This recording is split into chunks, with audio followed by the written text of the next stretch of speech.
सभी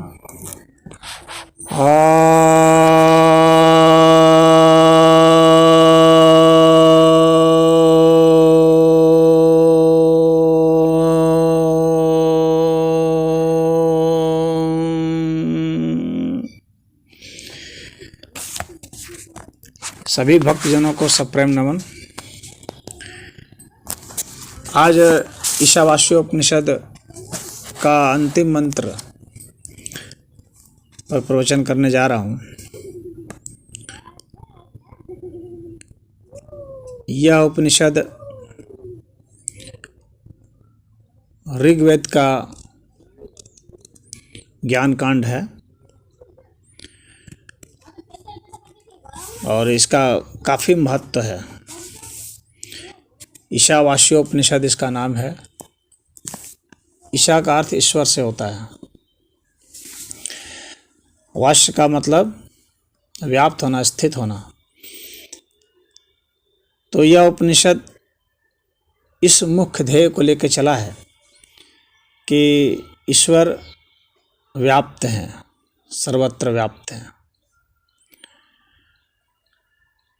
और इस व्याप्ति को बतलाने के लिए यह साधक को आदेश दिया गया है कि ईश्वर की व्याप्ति को अगर समझना है, जानना है, महसूस करना है तो आपको बिल्कुल शांतचित्त होकर के नीचे बैठ जाना है।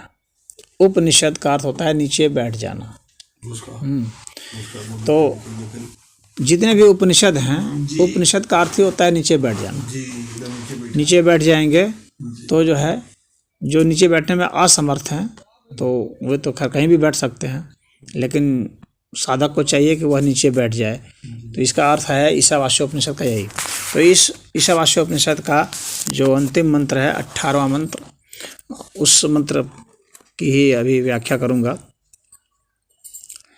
अग्ने नयशु पथाराय अस्मान विश्वानि देवयुनानि विद्वान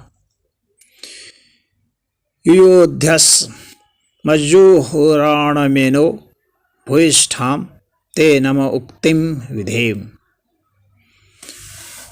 इसका अर्थ है, पहले सामान्य अर्थ बता देता हूँ कि हे अग्नि, हमें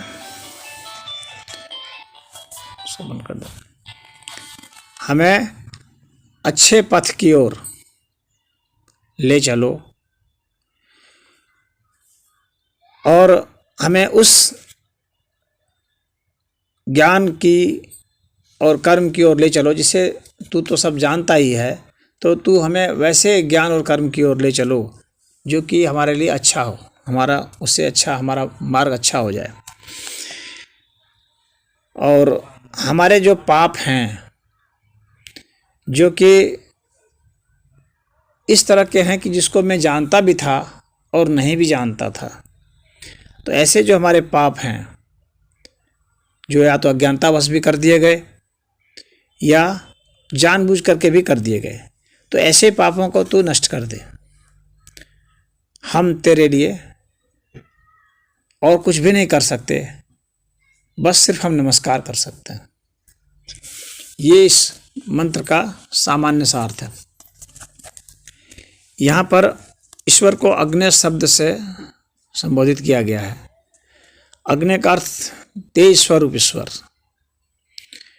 ईश्वर को तेज स्वरूप यानी सक्रिय ईश्वर, वह ईश्वर जो सक्रिय है, तो वो तेज स्वरूप ईश्वर है, ज्योतिर्मय ईश्वर है।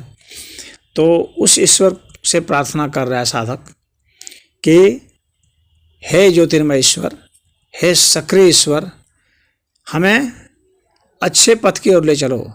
दक्षिण मार्ग से हमें अलग कर दो, हमें उत्तर मार्ग की ओर ले चलो। उत्तरायण पथ और दक्षिणायन पथ, दो पथ माने गए हैं। तो यहाँ सुपथा उत्तरायण पथ के लिए है। दक्षिणायन पथ असुर लोग चलते हैं उसकी ओर, यानी जो कुकर्म के जो रास्ते हैं उसको दक्षिण पंथ कहा जाता है, और सुकर्म के जो रास्ते हैं उसे उत्तरायण पक्ष कहा जाता है। तो हमारे ऐसे कर्म हों जो कि अच्छे कर्म कहलाएंगे, और अच्छे कर्म वे कर्म हैं जिससे कि व्यक्ति की आध्यात्मिक जागृति होती है। अच्छे कर्म का मतलब इस नैतिक अच्छे कर्म से मतलब नहीं है। अच्छे कर्म का मतलब होता है जिससे कि हमारे में आध्यात्मिक जागृति हो जाए, जिससे मैं इस जन्म मरण के चक्र से मुक्त हो जाऊं, जिससे हमारी दुख की निवृत्ति हो जाए, जो हमें आत्मबोध करा दे, स्वबोध करा दे, जो हमें परमात्म बोध करा दे। ऐसे जो पथ हैं और ऐसे जो कर्म हैं वे ही पथ उत्तरायण पथ कहलाते हैं और वे ही कर्म अच्छे कर्म कहलाते हैं। तो उन कर्मों की ओर जाने के लिए कह रहे हैं और उस ज्ञान की ओर जाने के लिए कह रहे हैं जो ज्ञान अच्छा ज्ञान हो। ज्ञान तो एक ऐसा भी होता है जिससे कि हम सामान्य रूप से पदार्थ को उत्पादन कर सकते हैं, पदार्थ का संचय कर सकते हैं, या किसी ये लौकिक जो भी उपलब्धियां होती हैं, कोई पद पा सकते हैं, ये उनको जो है अच्छा ज्ञान या उस चीज़ को पाना अच्छी उपलब्धि नहीं माना गया है। उसको बहुत सामान्य सा या अधोमुखी माना गया है। तो यहाँ कह रहे हैं कि हमें तो ऐसे ज्ञान की ओर ले चलो जिससे कि तुम्हारा ज्ञान होता हो, न कि हमें पदार्थों के ज्ञान से हमको बहुत लेना देना नहीं है, तुम्हारे ज्ञान से लेना देना कि हमारा तुम्हारा बोध हो जाए। हे ईश्वर तुम्हारा बोध हो जाए। हे ईश्वर हमारे ऐसे कर्म हों जिससे कि आपको हम पा जाएं, उस कर्म की मंजिल आप हों, कोई अन्य मंजिल नहीं हो। तो वैसा सुपथ हमें चाहिए, ऐसा पथ चाहिए, क्योंकि कोई पथ होगा तो कोई मंजिल होगी। तो ऐसा पथ हमें चाहिए जो अच्छा पथ हो, जिससे कि हम तुम्हें पा जाएं। तो वैसा कर्म हमारा हो जिससे तुम्हें पा जाएं, वैसा ज्ञान हो जिससे तुम्हें पा जाएं। और हमने ऐसे ऐसे कर्म कर रखे हैं पहले, क्योंकि मुझे पहले पथ का ज्ञान नहीं था, तो हमने ऐसे ऐसे कर्म कर रखे जो कि तुम्हारी ओर नहीं जाकर कहीं और चली जाती थी। तो ऐसे रास्ते से मुझे बचा लो और हमें वैसे ज्ञान से बचा लो जो कि तुम्हारे रास्ते से हमको भटका रहे थे। तो हमें वैसे ज्ञान से बचाओ तुम, और तुम ही बचा सकते हो, दूसरा और मुझे कोई बचा नहीं सकता है। हाँ, तुम ही विद्वान हो, तुम ही सब जानने वाले हो। ईश्वर को कह रहे हैं कि तुम ही विद्वान हो, तुम ही सब जानने वाले हो, तुम ही मुझे बचा सकते हो, तुम ही बचाने वाले हो, और सर्वत्र विश्व में तुम ही व्याप्त हो, तुम हमारे सब कर्म को और सब ज्ञान को जानते हो। और फिर कहते हैं कि हमारे उन पापों को नष्ट कर दो जो कि हमने अज्ञानतावश या जिसे हम ज्ञान समझते थे उस वश हमने कर दिया। और पापों को सिर्फ ईश्वर ही नष्ट कर सकता है और कोई नष्ट नहीं कर सकता। और पाप क्या है? पाप वैसे कर्म हैं, वैसे भाव हैं, वैसे ज्ञान हैं, वैसे विचार हैं जो हमें ईश्वर पथ की ओर नहीं ले जाते हैं। और पाप की अन्य कोई परिभाषा नहीं है। जो कर्म हमारे ईश्वर की ओर नहीं ले जाते वे सब पाप कर्म हैं। सीधी सी बात है। लोग समानता पूछते हैं कि पाप कर्म क्या है, तो आप कोई भी कर्म करते हैं या कोई भी जानकारी चाहते हैं या कुछ भी कर रहे हैं तो आप देखिए कि क्या यह जो है हमें किस ओर ले जाता है। यह हमें पदार्थ की ओर ले जाता है कि चेतना की ओर ले जाता है। यदि हमें और चैतन्य बनाता है तो इसका मतलब है कि यह पुण्य कर्म है, और यदि यह हमें पदार्थ की ओर ले जाता है तो इसका मतलब है कि पाप कर्म है। पाप और पुण्य का यही मतलब होता है। और जो हमें पदार्थों की ओर ले जाता है, पाप की ओर ले जाता है, वह हमें बेचैन करता है, वह हमारे में संतुष्टि नहीं ला सकता, हमें शांति, आनंद, ज्ञान ये सब चीज़ों से दूर कर देता है, हमें बार बार जीवन मरण के चक्र में डालता है।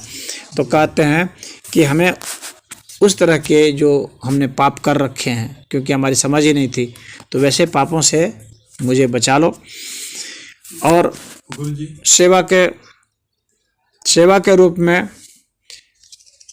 मैं कुछ भी अर्पित नहीं कर सकता तुम्हें, क्योंकि हमारे पास कुछ है नहीं अर्पित करने के लिए। क्योंकि हम जब किसी को अर्पित करते हैं तो अच्छी चीज़ ना अर्पित करते हैं, सार्थक चीज़ अर्पित करते हैं।